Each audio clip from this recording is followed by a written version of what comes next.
LA Lakers versus Atlanta Hawks. Austin Reeves na posterized dunk ni Johnson. Anthony Davis naman okay na yung mata pagkatapos ma-injured at mamaga nung laban nila versus Warriors. Trae Young mamimiss pa rin ng Hawks dahil sa injury nito. First 2 points ng laro nanggaling sa posterized dunk ni Jalen Johnson labang kay Austin Reeves. Malamang ang bastos jam nito ni Johnson ay kasama sa top 10 plays. Grabe muntik na ma-jump over niya si Reeves. First quarter maaga nakuha ng Hawks ang kalamangan.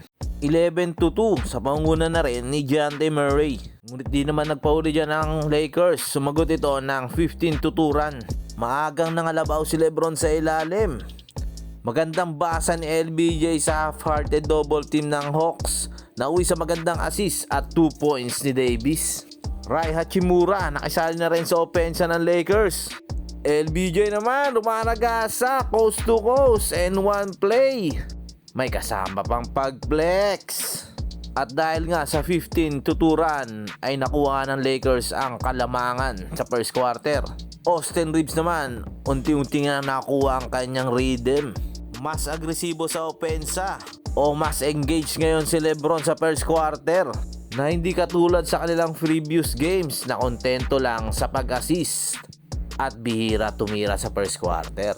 Panakanak ang 3 points naman ni Murray para idikit ang laban.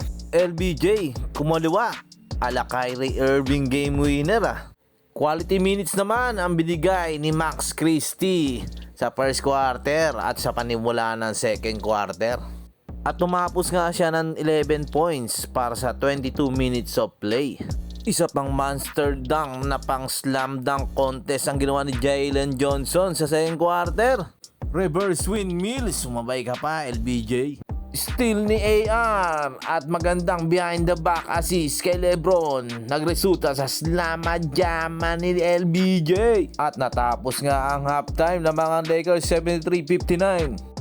Third quarter, patuloy pa rin ang mga gandang plays na ginagawa ng Lakers. Alley-oop ni Reeves kay Davis.